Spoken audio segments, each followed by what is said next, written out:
সুপ্রিয় শিক্ষার্থীরা আসসালামু আলাইকুম। আশা করি তোমরা সবাই অনেক ভালো আছো। Engineering university girls school and college কর্তৃক আয়োজিত অনলাইন শিক্ষা কার্যক্রমে তোমাদের স্বাগত জানাচ্ছি। আমি মাফলুফা ফাইজা ইসলাম। তো আজকে আমাদের লেকচার টপিক হচ্ছে right form of ভার্বসের part 3।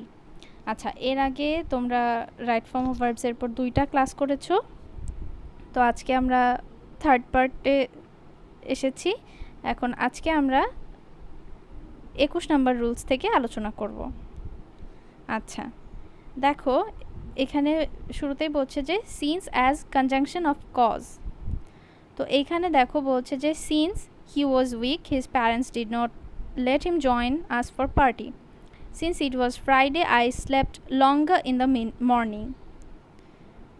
Since I am allergic to peanuts I avoid foods containing them. Since I have lost my smartphone, I am using an old phone now. আচ্ছা, শুরুর 2টা সেন্টেন্সে সিন্স যুক্ত অংশ এবং since ছাড়া যে অংশ, 2টা অংশেরই টেন্স কিন্তু একই। লাস্টের 2টা সেন্টেন্সেও তাই, উভয় অংশেই প্রেজেন্ট টেন্স ইউজ করা হয়েছে। ঠিক আছে, প্রথমটার মানে দাঁড়ায় যেহেতু সে দুর্বল ছিল তার বাবা মা তাকে আমাদের সাথে পার্টিতে যেতে দেয়নি। তারপরেরটা হচ্ছে যেহেতু এটা শুক্রবার ছিল আমি সকালবেলা আরও বেশি সময় ঘুমিয়েছিলাম। থার্ড সেন্টেন্সে যেহেতু আমি পিনাটসে বা বাদামে অ্যালার্জিক, এজন্য বাদামযুক্ত খাবার আমি অ্যাভয়েড করি। ফোর্থ নাম্বার, যেহেতু আমি আমার স্মার্টফোনটা হারিয়ে ফেলেছি, আমি এখন একটা পুরনো ফোন ইউজ করছি, মানে বর্তমানে আমি একটা পুরনো ফোন ব্যবহার করছি। এখন দেখো ফোর্থ সেন্টেন্সে 2টাই প্রেজেন্ট টেন্স, তবে শুরুতে হচ্ছে প্রেজেন্ট পারফেক্ট টেন্স আছে, তারপরেরটাই আছে প্রেজেন্ট সিম্পল। তো যাই হোক, মোটের উপর টেন্স কিন্তু 2টাই প্রেজেন্টে আছে, আর ফার্স্ট 2টা সেন্টেন্সে 2টাই পাস্ট টেন্স। এখন দেখো কনজাংশন অফ কজ হিসেবে সিন্স ব্যবহৃত হলে উভয় অংশে সাধারণত একই রকম টেন্স হয়, কিন্তু নিচের এই যে 2টা এক্সাম্পল দেয়া আছে এটার মতো হতে পারে। এখানে কি বলছে দেখো, since we were in a training session our English has improved. Second number, since you ate rest of the cake last night we have no more cake now. আচ্ছা, প্রথম সেন্টেন্সের মানে হচ্ছে যেহেতু আমরা একটা ট্রেনিং সেশনে ছিলাম আমাদের ইংরেজির উন্নতি হয়েছে। পরেরটাই কি বলছে দেখো, গত রাতে যেহেতু তুমি বাকি কেকটা খেয়ে ফেলেছিলে আজকে আমাদের কাছে আর কোনো কেক নেই। এখন প্রথম অংশ অর্থাৎ সিন্স যুক্ত অংশ 2টাই কিন্তু পাস্ট টেন্সে হয়েছে, তবে ফলাফলটা এখনও বিদ্যমান আছে। এই রকম যদি কনটেক্সট দাঁড়ায় সেই ক্ষেত্রে তোমরা আসলে 2টা টেন্স মিলিয়েই লিখতে পারো, সমস্যা নেই। কিন্তু সাধারণত আমরা এই যে এই রকম হয়ে থাকে যে 2 সাইডেই একই রকম, এটা মাথায় রাখবে। এটা যখন এই যে সিন্স কনজাংশন অফ কজ হিসেবে ব্যবহৃত হচ্ছে, অর্থাৎ যেহেতু হিসেবে ব্যবহৃত হচ্ছে, ঠিক আছে, বা কারণ দর্শানোর জন্য। আশা করি তোমরা সবাই বুঝতে পেরেছো। আচ্ছা, 22nd নম্বর রুল দেখো, since as adverb of time.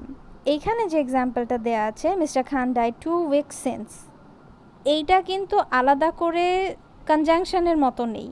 আমরা যেরকম সময়সূচক অ্যাডভার্ব ইউজ করি না, সেই রকম একটা শব্দ হিসেবে ব্যবহৃত হয়েছে এখানে। তো এইখানে ওটাই বলা হচ্ছে সিন্স যদি বাক্যের শেষে অ্যাডভার্ব অফ টাইমের মতো ইউজ হয় তাহলে সেই ক্ষেত্রে পাস্ট সিম্পল হবে। এই সেন্টেন্সটায় 2টা অংশ দেয়া নেই, একটাই আছে। তো এইখানে সিন্স মানে অ্যাগো বা পূর্বে এরকম একটা অর্থ প্রকাশ করছে, মানে সিন্সটা হচ্ছে এখানে অ্যাগো বা পূর্বের অল্টারনেটিভ হিসেবে ব্যবহৃত হয়েছে। আচ্ছা, এখানে একটা প্রিন্টিং মিস্টেক ছিল, টাইপিং মিস্টেক, তোমাদের সবাইকে এজন্য দুঃখিত সবার কাছে। আচ্ছা, 23 নাম্বার যেটা রুল নাম্বার 23, এই রুল নাম্বার 23তে হচ্ছে ইটস টাইম, উইশ, ফ্যান্সি এরকম বলা আছে। এখন it is high time, it is time, wish এই ধরনের যদি থাকে এগুলোর পরে পাস্ট সিম্পল হবে। দেখো, I wish I could travel the world like doctor Faustus. I fancy I turned pale. It is high time you studied for the final exam. আচ্ছা, এখানে 3টা সেন্টেন্সেই দেখো এই যে বোল্ড করা যেটা, অর্থাৎ ভার্বটা সিম্পল পাস্ট হয়ে গিয়েছে। পাস্ট ফর্মে তোমাদের এখানে বসাতে হবে, ঠিক আছে। শুরুর যে সেন্টেন্সটা, I wish I could travel the world like doctor Faustus, এখানে এই যে ডক্টর ফস্টাস, এটা কিন্তু খুব বিশ্ববিখ্যাত একটা নাটক আছে এবং সেই ডক্টর ফস্টাস নামেই, এবং সেখানে ডক্টর ফস্টাস হচ্ছে মেইন ক্যারেক্টার থাকে। তোমাদের যদি কারোর ইচ্ছা করে তোমরা ইউটিউবে ডক্টর ফস্টাস নামে সার্চ দিয়ে দেখতে পারো, এটার বাংলা অনুবাদও থাকতে পারে আসলে। যাই হোক, এখন দেখো এখানে নোটে একটা কথা বলেছি যে it is high time, it is time, এগুলোর পরে যদি সাবজেক্ট না থাকে, ঠিক আছে, সাবজেক্ট দেয়া নেই, সেই ক্ষেত্রে যদি ভার্ব দেয়া থাকে তাহলে ওইটার আগে টু বসিয়ে নিতে হবে, ঠিক আছে। সরাসরি টু প্লাস V1 অর্থাৎ ভার্বের বেস ফর্ম বসাতে হবে। যেমন ইট ইজ টাইম টু গো, মানে এখন যাওয়ার সময় বা এখন কোনো একটা কাজ করার সময়। ইট is time to bed farewell, এভাবেও বলা যেতে পারে। ইট is time to start a journey, এরকম বলা যেতে পারে, ঠিক আছে। তার মানে যদি কোনো সাবজেক্ট না থাকে, ভার্ব থাকে, সেক্ষেত্রে ভার্বের আগে আমাদের একটা টু বসিয়ে নিতে হবে। ওকে, এইখানে দেখো কি হচ্ছে, উড দ্যাট উইশ। এখন এইগুলো যদি থাকে তাহলে ব্র্যাকেটে যদি বি ভার্ব দেওয়া থাকে, মানে তোমাদের বি ভার্ব দিয়ে সেন্টেন্স ফিল আপ করতে হবে, ওই ব্ল্যাঙ্কটা ফিল আপ করতে হবে, তাহলে সেক্ষেত্রে আমাদের অবশ্যই ওয়্যার বসাতে হবে। কিন্তু যদি বি ভার্ব না থেকে অন্য কোনো মূল ভার্ব থাকে, প্রিন্সিপাল ভার্ব থাকে, তখন কি করবে, তার আগে একটা কুড বসিয়ে নেবে।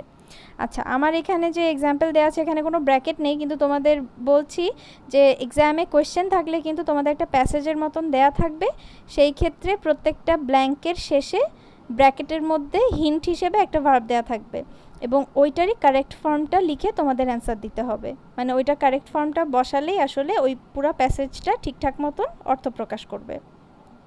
আচ্ছা, এখন এক্সাম্পল দেখো, I wish I were a famous author, মানে আমরা বলি না, ইস আমি যদি একজন খুব বিশ্ববিখ্যাত সাহিত্যিক হতে পারতাম, এরকম আর কি বিষয়টা।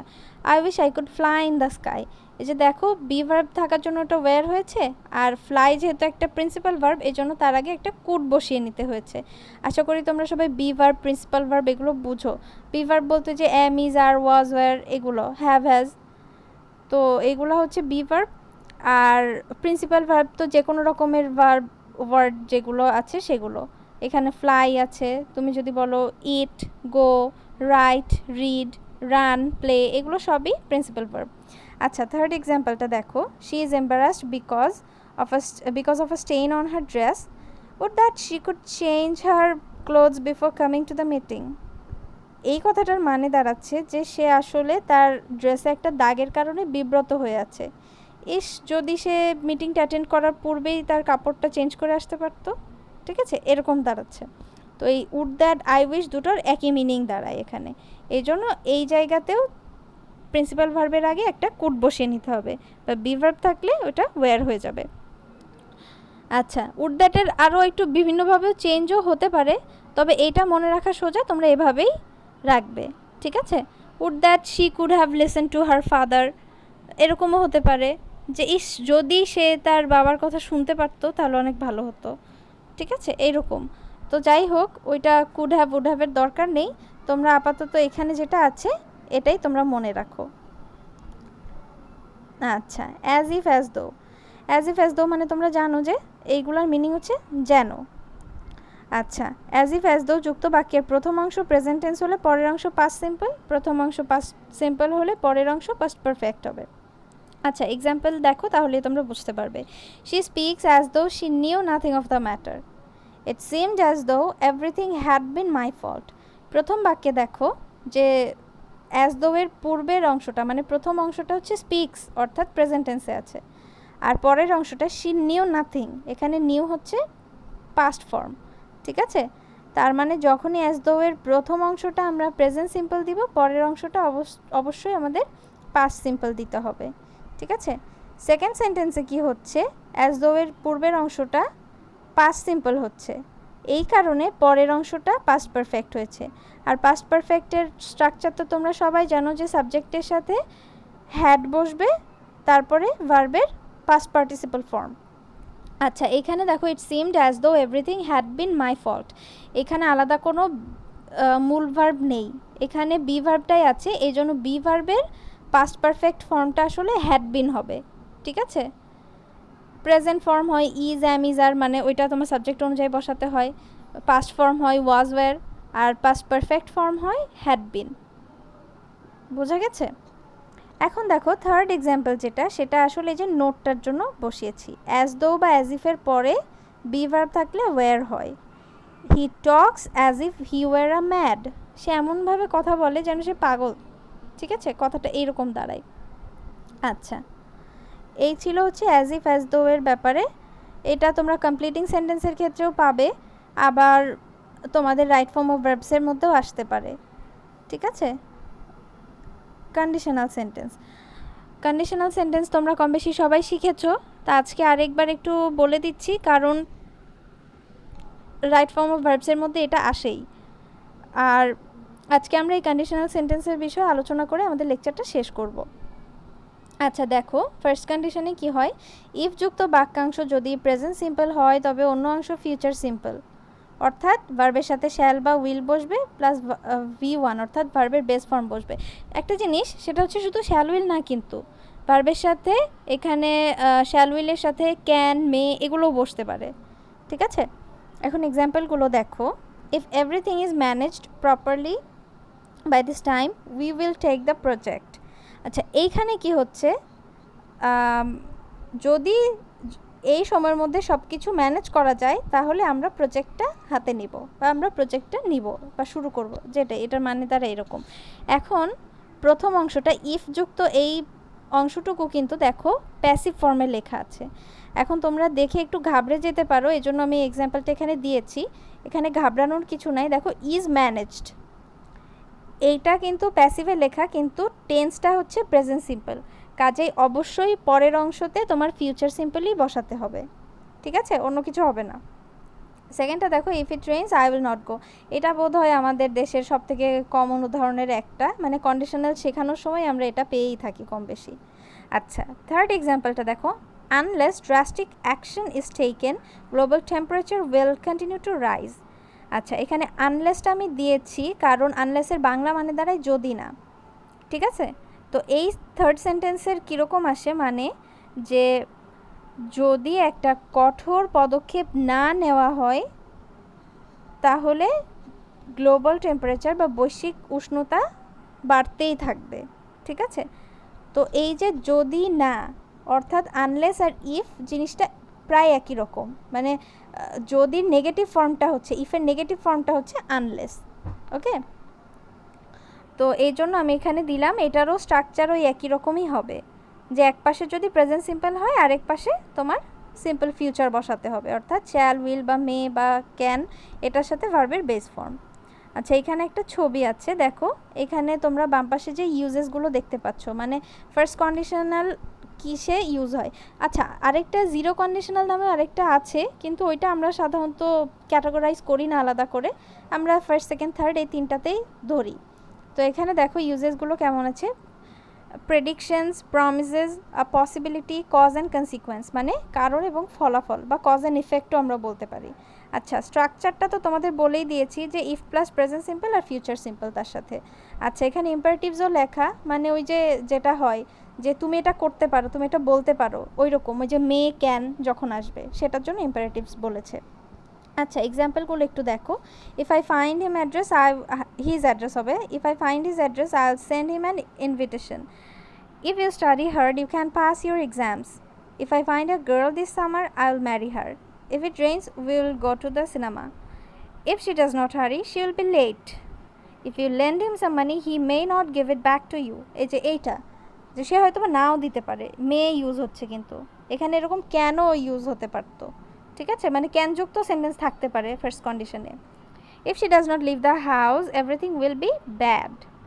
আচ্ছা, আর এই পাশে তোমাদের এই যে কজ, মানে ইউজেসগুলো তো বুঝতেই পারছো, যে প্রেডিকশন মানে কোনো একটা অনুমান, প্রমিস মানে প্রতিজ্ঞা, পসিবিলিটি মানে সম্ভাবনা, ওই অনুমান সম্ভাবনা কাছাকাছি যাই হোক, আর কজ অ্যান্ড কনসিকুয়েন্স মানে তো কারণ এবং ফলাফল, সেটা বললামই।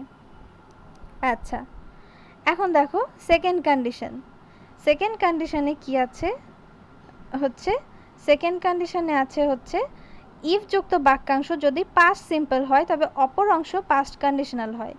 পাস্ট কন্ডিশনাল বলতে এখানে কি বোঝাচ্ছে দেখো, উড কুড মাইট, তার মানে আমরা যেটা শ্যাল উইল ক্যান মে এটা বসাচ্ছিলাম সেইটাই পাস্টে চেঞ্জ হয়ে গিয়েছে। ক্যানের পাস্ট ফর্ম কুড হয়, মেয়ের পাস্ট ফর্ম মাইট হয়, শ্যালের পাস্ট ফর্ম শুড হয়, কিন্তু আমরা সাধারণত আসলে শ্যালটা এখন আর ওভাবে ইউজ করি না, উইলই বেশি ইউজ করি এবং সেই জন্য উইলের পাস্ট ফর্ম উড ব্যবহার করব আমরা এখানে। আচ্ছা, তার মানে ইফযুক্ত বাক্যাংশ যদি পাস্ট সিম্পল হয় আমাদের পাস্ট কন্ডিশনাল হবে পরের অংশটুকু। আর পাস্ট কন্ডিশনালের স্ট্রাকচারটা হয় এই যে এরকম, সাবজেক্ট থাকবে, তার সাথে এই যে উড কুড মাইট, আর তার সাথে ভার্বের বেস ফর্ম বসবে। আরেকটা বিষয় বলে রাখি, সেটা হচ্ছে যে shall, will, can, May, could, should এগুলো সমস্তই কিন্তু আসলে মোডাল ভার্ব, ঠিক আছে, মোডাল অক্সিলিয়ারি, এবং এগুলোর সাথে অলওয়েজ ভার্বের বেস ফর্ম বসে। আচ্ছা দেখো এক্সাম্পলগুলো। If she finish the task she would return happily, তার মানে এটা কি দাঁড়াচ্ছে যে যদি সে কাজটা শেষ করতে পারত তাহলে সে খুশি হয়েই বাড়ি ফিরত, ঠিক আছে। তার মানে এটা কি বোঝাচ্ছে বলো তো, এটার সেন্সটা এরকম দাঁড়ায়, তার মানে হয়তো বা সে কাজটা ঠিক মতন করতে পারেনি, বা সে ঠিক মতন মানে খুশি মনে বাড়ি ফেরেনি, এরকমই কিছু একটা, মানে এটা আসলে হয়নি বাস্তবে, যেটাই হোক। I might inform you if I knew the whole incident. আচ্ছা, আমি তোমাকে জানাতে পারতাম যদি আমি নিজেই পুরো ব্যাপারটা জানতাম। If Arya came earlier, we could take her with us. আচ্ছা, যদি ফারিয়া তাড়াতাড়ি ফিরে আসতো আমরা তাকে আমাদের সাথে নিয়ে যেতে পারতাম।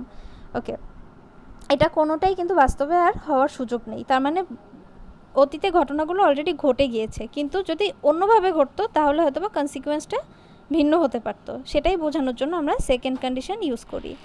আচ্ছা, এখন দেখো সেকেন্ড সেন্টেন্স যেটা, I might inform you if I knew the whole incident, এইখানে আমি কি করেছি দেখো, ইফটা মাঝখানে দিয়েছি, অর্থাৎ ইফযুক্ত ক্লজটা আমি পরে এনেছি।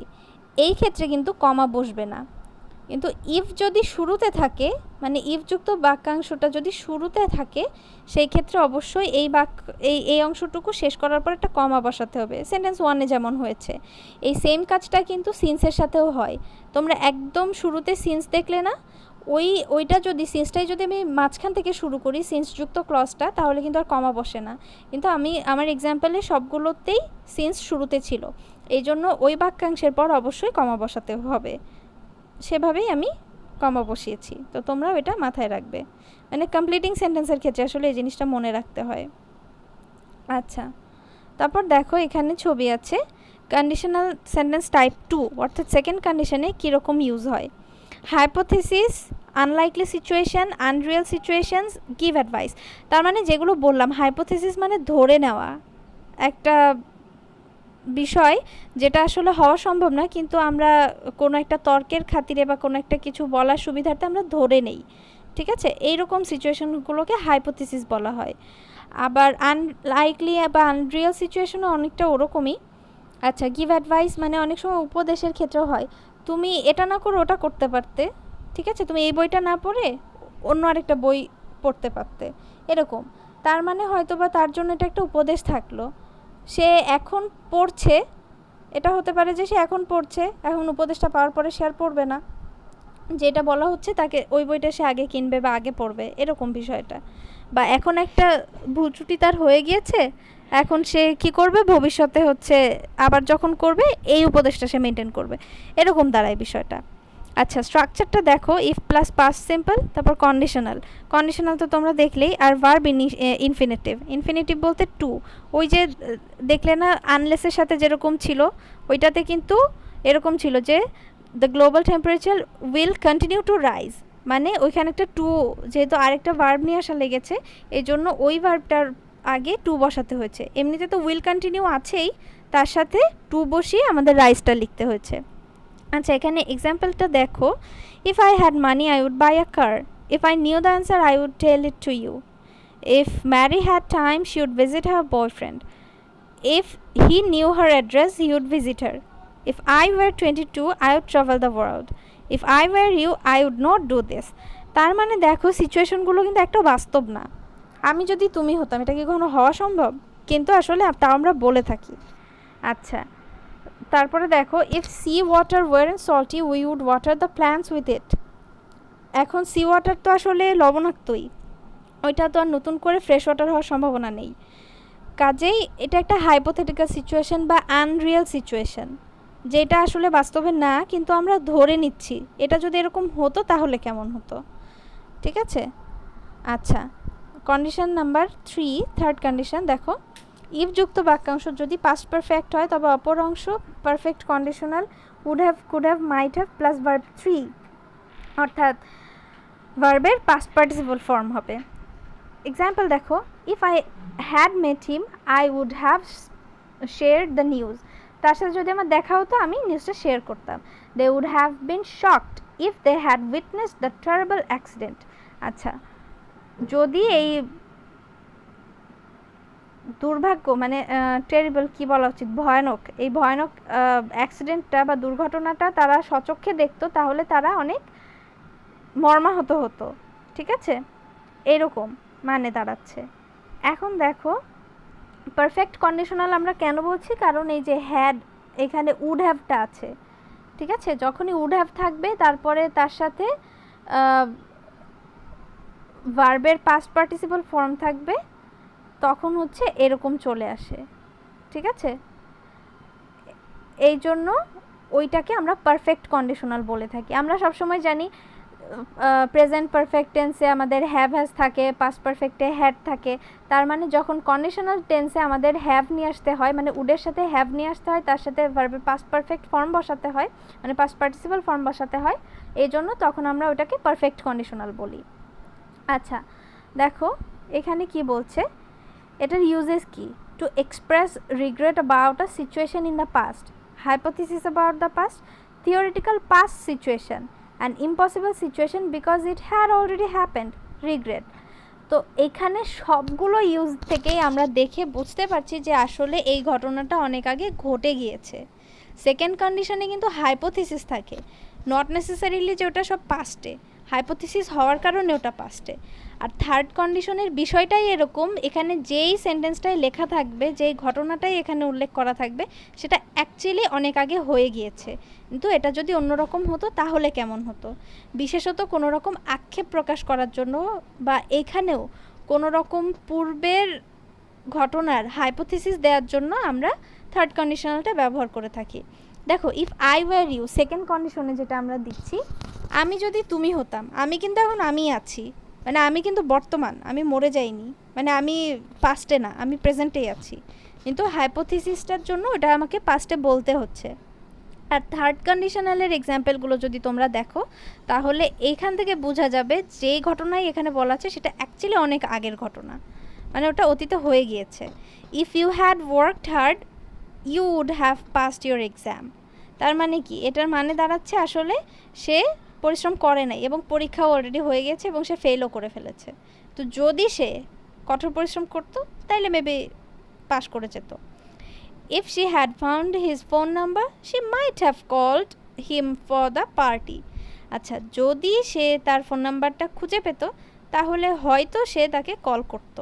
এখন আমরা এখানে জানি না, মেয়েটা তাকে কল করে নাই, এর কারণ হচ্ছে মেয়েটার কাছে ওই ছেলেটার ফোন নাম্বার ছিল না।